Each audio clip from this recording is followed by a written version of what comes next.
औज़ुबिल्लाहिमिनश्शैतानिर्रजीम बिस्मिल्लाहिर्रहमानिर्रहीम। जी अस्सलाम वालेकुम क्लास 9। उम्मीद करती हूँ कि आप सब खैरियत से होंगे। हमने कल एक न्यू एक्सरसाइज स्टार्ट की है, एक्सरसाइज नंबर 4.4। क्वेश्चन नंबर 1 का फर्स्ट और सेकंड पार्ट हमने कल के लेक्चर में डिस्कस कर लिया था। आज हम करेंगे थर्ड से स्टार्ट। तो चलिए जल्दी से स्टार्ट करते हैं। क्या है क्वेश्चन? रैशनलाइज़ the denominator. हमने रैशनलाइज़ करना है डिनोमिनेटर को। ये क्वेश्चन हमें गिवन है।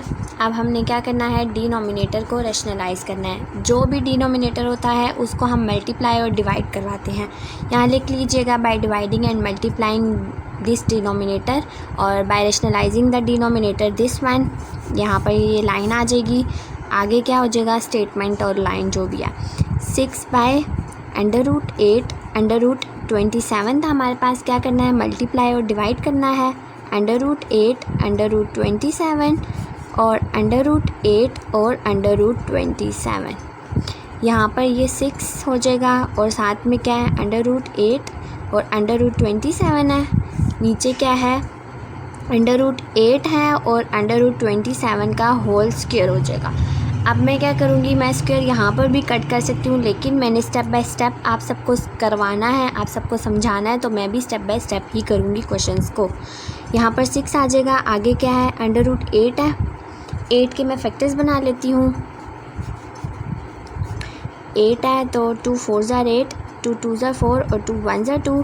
साथ में मैं 27 के भी बना लेती हूँ। 27 3 9 ज़ा 27, 3 3 ज़ा 9 और 3 1 ज़ा 3। ये 2 और 1, ये 2 और 1 पेयर्स बन गए। 8 का मेरे पास क्या था?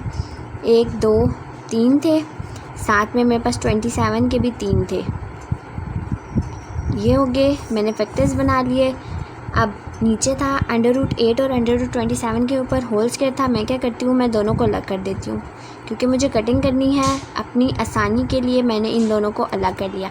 अब जब मैं कट करूँगी तो मैं यूँ ऐसे कट कर दूँगी। स्क्वायर को √ के साथ मैंने सबको कैंसिल कर दिया।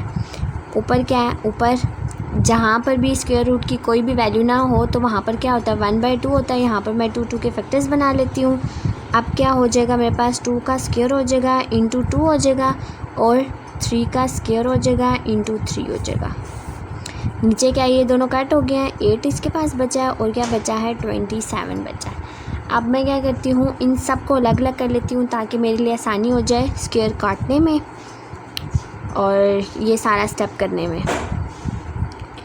2 का स्क्वायर इंटू 2 आ जाएगा। साथ में क्या है? 3 का square into 3 by 8 multiply by 27 हमारे पास क्या हो जाएगा? 8 मल्टीप्लाई बाय 27 216। यहाँ पर मैं लिख देती हूँ जी 216। अब ये इसके साथ कट हो गया और ये इसके साथ कट हो गया। पीछे मेरे पास क्या बचा? यहाँ पर 6 था।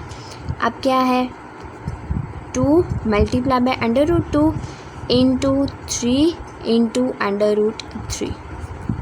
ये हो गया। नीचे क्या था मेरे पास? 216 था। 6 है और 3 2 ज़ा 6 है। 6 मैं यहाँ पर लिखती हूँ। यहाँ पर मैं कहती हूँ कि मेरे पास 2 मल्टीप्लाई बाय 3 है और क्या है? √2 है, साथ में √3 है बाय 216। अब यहाँ पर 6 है। 3 2 ज़ा क्या हुआ? 6 हुआ। साथ में क्या है मेरे पास? √2 मल्टीप्लाई बाय √3 बाय 216। मैंने पढ़ा हुआ है कि मेरे पास जब भी रेडिकल्स हो रहे या रेडिकेंड्स हो या मेरे पास ये स्क्वायर रूट हो, इसको मैं ऐसे सॉल्व कर सकती हूँ। मेरे पास a है और b है। यहाँ पर n है तो मैं इसको अलग कर सकती हूँ। a n हो जाएगा और b n हो जाएगा। ये मैंने पीछे प्रॉपर्टी पढ़ी थी। मैंने आप सबको दिखाई थी कि चैप्टर नंबर 2 में सारी प्रॉपर्टीज़ हैं रेडिकल्स और रेडिकेंड्स की, आप सबको आनी चाहिए। वहाँ से मैंने ये प्रॉपर्टी लिया और मैंने यहाँ पर अप्लाई किया। अब क्या? 6 6 ज़ा क्या होगा? 36 और 3 2 ज़ा 6 बाय 216। 36 बाय √6 और 216 आ गया। अब मैं क्या करती हूँ? 16 और 216 को देखती हूँ। 36 और 36 डिवाइडेड बाय 216 मेरे पास क्या आया? नहीं आ रहा आंसर। तो मैं क्या करती हूँ? इसकी कटिंग करती हूँ। 2 के टेबल से पहले मैं करूँगी। 2 1 ज़ा 2 0 और 2 7 ज़ा 14, 2 8 ज़ा 16, 2 1 ज़ा 2, 1 कैरी, 2 7 ज़ा 14, 2 8 ज़ा 16। अब क्या आया, 18 और 1 0 8 आया। 2 9 ज़ा 18, 2 5 ज़ा 10, 2 4 ज़ा 8। 3 के टेबल पे जाता है ये जी, जाता है। 3 3 ज़ा 9 और 3 1 ज़ा 3, 2 कैरी, 3 8 ज़ा 24, 3 1 ज़ा 3 और 3 5 ज़ा 15, 3 6 ज़ा 18। मेरे पास क्या आंसर आया, मेरे पास आया √6/6 आंसर। यहाँ पर ये जो कटिंग है आप लोग ऐसे भी कर सकते हैं। 6 के टेबल पे 216 कितनी बार होता है, 6 डिवाइडेड बाई 216 हमारे पास होता है। इसको भी आप लोग कटिंग के ज़रिए कर सकते हैं। यहाँ पर ही स्टेप बना लीजिएगा, ऐसे भी कटिंग कर सकते हैं। समझ आ रही होगी आप सबको कि मैंने कैसे की है। 36 3 ज़ार और 216 6 ज़ार, √6/6 आंसर आ गया। बहुत इजी क्वेश्चन है, बस कटिंग करनी है और हमने स्क्वायर रूट वैसे ही सॉल्व करने जैसे हमने पिछले 2 जो पार्ट्स किए थे उनमें सॉल्व किया है। दोबारा से एक दफ़ा रिमाइंड करते हैं इसी क्वेश्चन को। क्वेश्चन हमारे पास ये गिवन था 6/√8 और √27। रैशनलाइज़ करना था, मल्टीप्लाई और डिवाइड करवाना है। जो हमारे पास डिनोमिनेटर होता है, नीचे हमेशा जब भी हम मल्टीप्लाई करवाते हैं नीचे वाला जो होता है एक जैसा होता है, इसलिए हम इसको होल स्क्वायर कंसीडर करते हैं। ठीक है, होल स्क्वायर कंसीडर किया, ये सारा प्रोसीजर किया। ऊपर हमारे पास अंडर था, अंडर को सॉल्व किया, कट किया, यहाँ तक ये हमने प्रॉपर्टी लगाई। 3 2 ज़ा 6 हो गया। ये सारी कटिंग की तो हमारे पास क्या आंसर आया, √6/6। नेक्स्ट है जी 4 पार्ट। क्या गिवन है, 1/3 + 2 √5। अभी तक हम सिर्फ अंडर को डिस्कस करते आए थे, अब क्या है, ऑपरेशन आ गया दरमियान में। इसको भी सॉल्व करेंगे। कैसे करेंगे, हमने पीछे एक प्रॉपर्टी पढ़ी थी कि रूल पढ़ा था कि जब भी नीचे ऑपरेशन कोई भी गिवन होगा इसका हम ऑपोजिट ऑपरेशन आगे मल्टीप्लाई भी करवाएंगे और डिवाइड भी करवाएंगे। जैसे कि अब हमने क्या करना है, डिनोमिनेटर में कंजुगेट लेना है। कंजुगेट होता क्या है, प्लस को माइनस में चेंज करना है, माइनस को प्लस में चेंज करना है, जो मिडल में ऑपरेशन होता है। कैसे करेंगे, by rationalising the denominator this one. और यहाँ पर स्टेटमेंट लिख लीजिएगा कि मल्टीप्लाइंग एंड डिवाइडिंग 3 - 2 √5। यहाँ पर हम करते हैं जी, क्या हो जाएगा, 1/3 + 2 √5। ये हमें क्वेश्चन था। मल्टीप्लाई और डिवाइड किससे करना है, 3 - 2 √5 के साथ करना है। 3 - 2 √5। अब यहाँ पर ये हमारे पास एक वैल्यू है और ये दूसरी है। यहाँ पर दोनों सेम होती थी ना, अब यहाँ पर क्या डिफरेंट है, यहाँ पर प्लस है और यहाँ पर माइनस है। किसका फार्मूला है, ये a + b है, ये a - b है। a + b और a - b हमारे पास क्या बनता था, a + b और a - b हमारे पास बनता है a² - b²।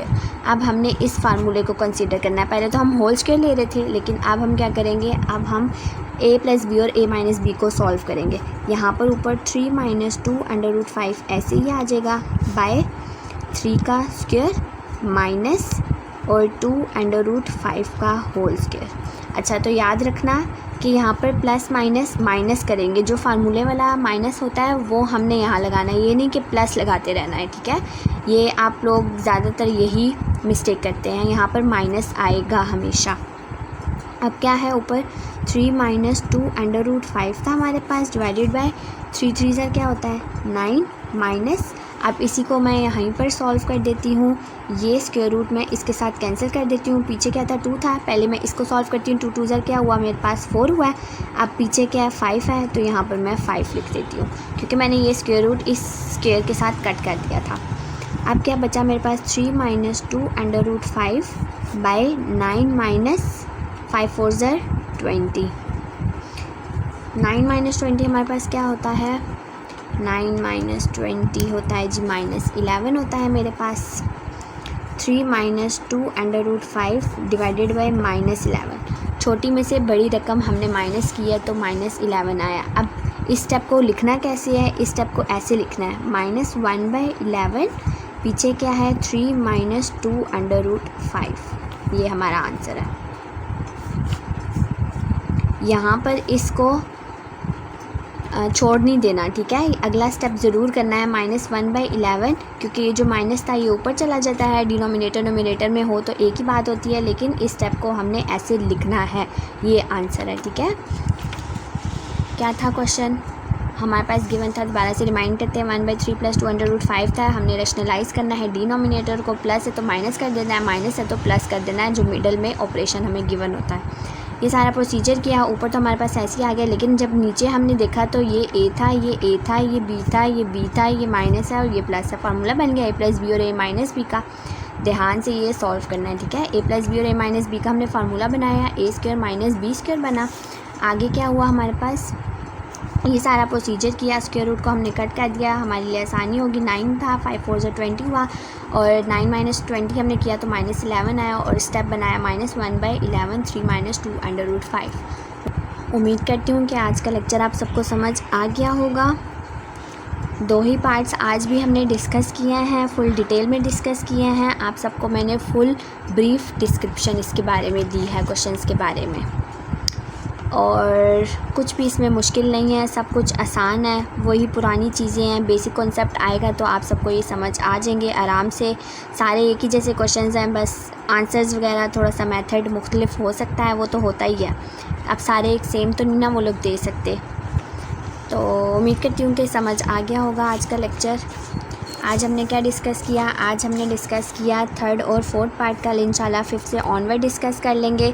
सिर्फ रैशनलाइज़ करना है क्वेश्चंस को। अपना ख्याल रखिएगा और दुआओं में मुझे याद रखिएगा। ओके जी, अल्लाह हाफिज़।